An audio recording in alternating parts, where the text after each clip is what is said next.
Are you struggling with lockdown weight gain? Are you always hungry? Is this isolation time making you eat more? No.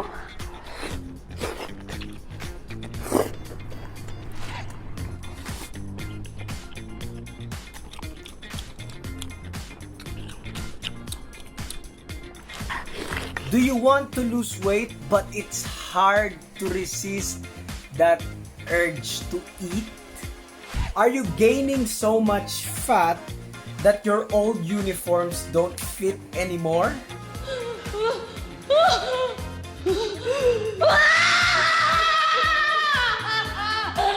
Hello guys, welcome to Versus You Fitness, where we show you how can you lose fat, build muscle, the easiest, most enjoyable way possible.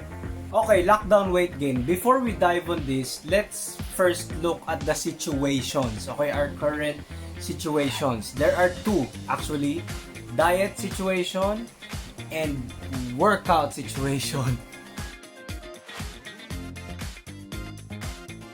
So diet situation is first time in a long time that you're with your family. Okay, you're complete. So eating together is normal. And we all know if you are with your family and when you're with your loved ones, it's very easy to eat and very fun, okay, to eat.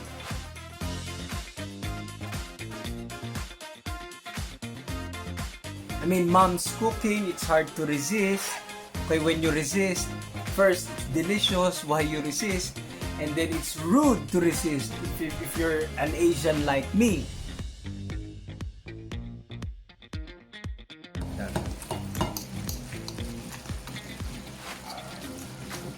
Or you have discovered you have a hidden chef inside you, okay, and you cook these amazing meals, you know, you get on YouTube, so you have to eat what you cook, right? And then there's the workout situation, the exercise quarantine situation. It's first time in a long time, no work, okay, you don't have to hurry up, you know, getting dressed in the morning, and then there's no boss pressuring you always. It's nice to just sit around and sleep all day, you know, watch Netflix, be a couch potato, you know, this is life. Tip number 1 to avoid lockdown weight gain is don't diet. Yes, you heard me right. Don't diet.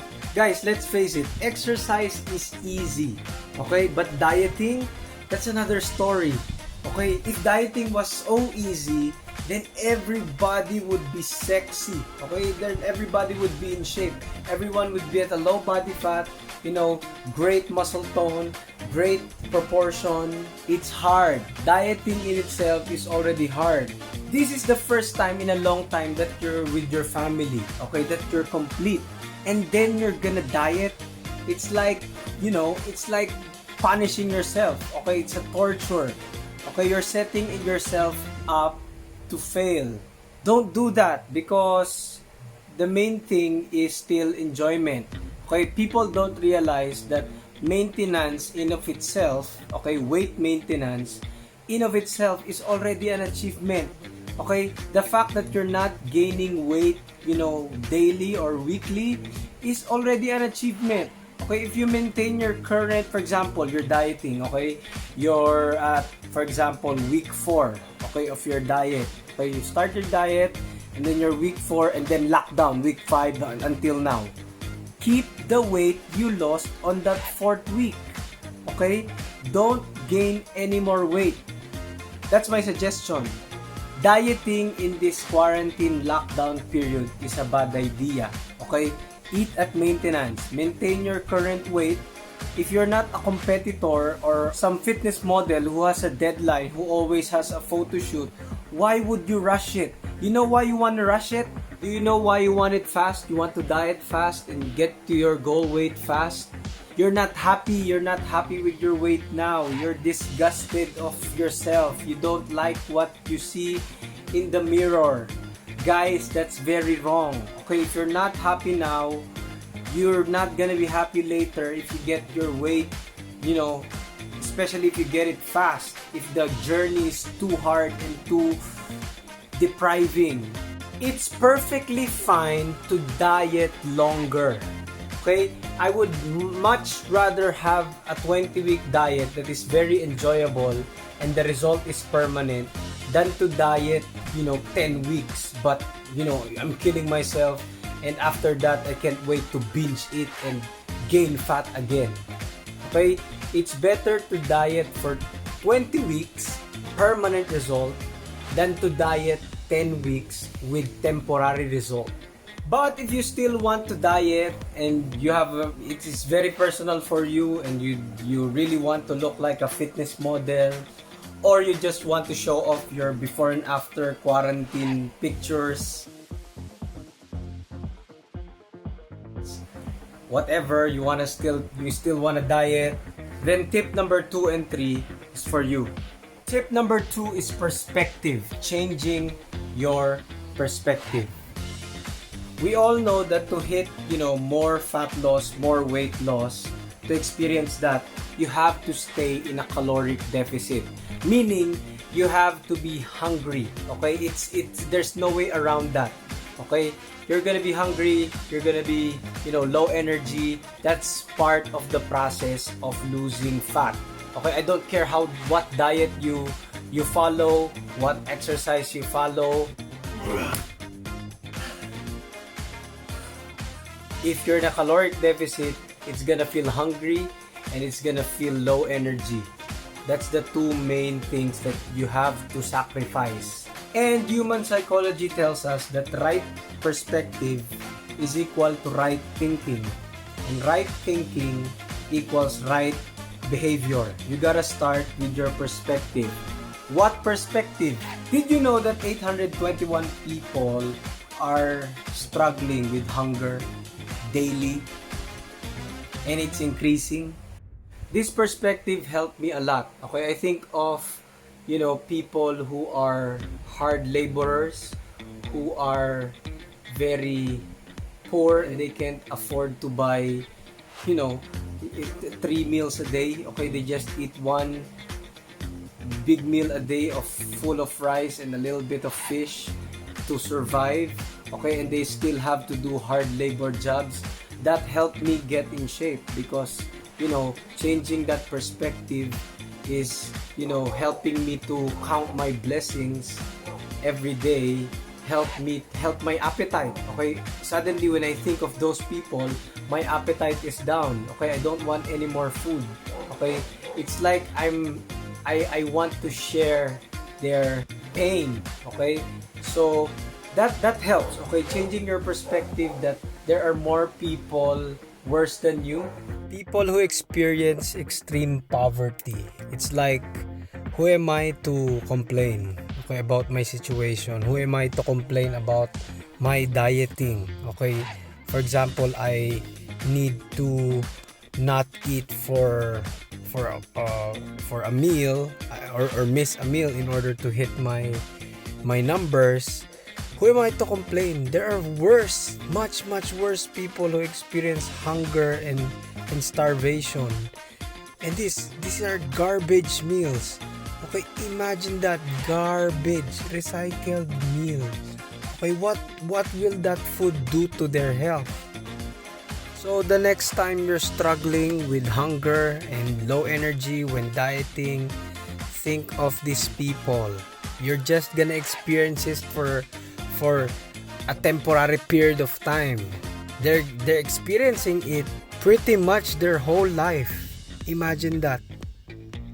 And another perspective that helped me is Hollywood actors. Okay, actors like Christian Bale, okay, who dieted severely, skin and bones, to get to that machinist movie shape.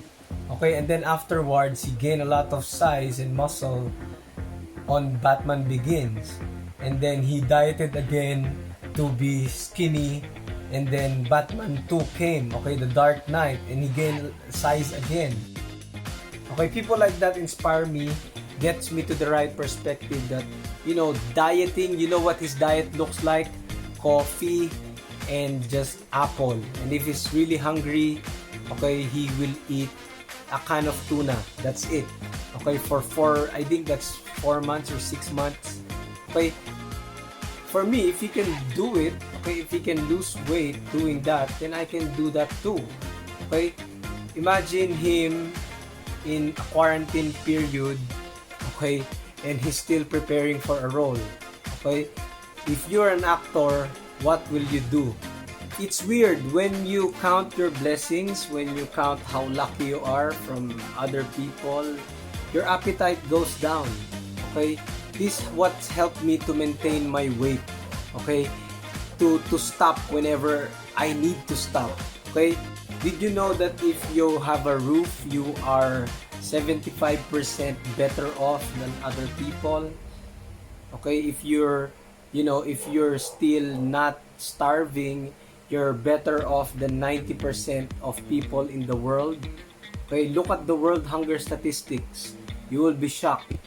Okay, so changing that, that perspective gives you extra motivation to, stick to your diet. Okay, people are worse than you.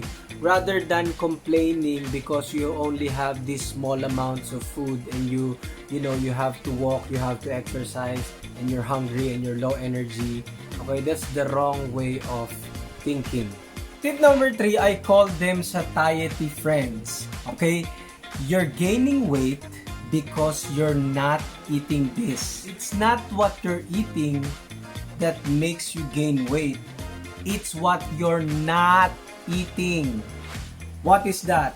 Number 1, fiber. Are you getting your fiber? Honestly, be honest. Are you getting your fiber every meal?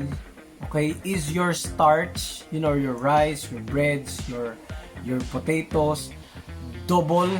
Okay, your fiber is double your starch? Be honest. Is your water intake right? Okay, are you hitting protein at least 30 grams or 40 grams every time you eat?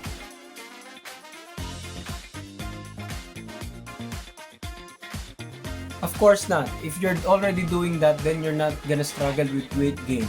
Because those 3, fiber, water, and protein, will get you full, will get you satiated, that you don't feel like you're dieting, you're always full, and the food stays to your stomach for a while so that you don't eat and eat and eat and eat.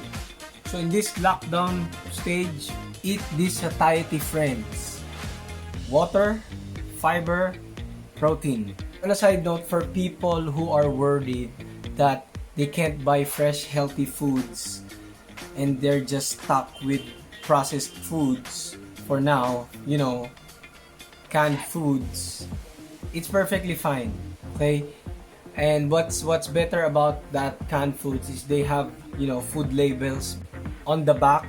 You can check, how many calories are in the sardines or corned beef or whatever. You just control the calories for now. Okay, if you are in a right calorie intake, whatever that is, even if it's processed or fresh, you're still gonna lose weight.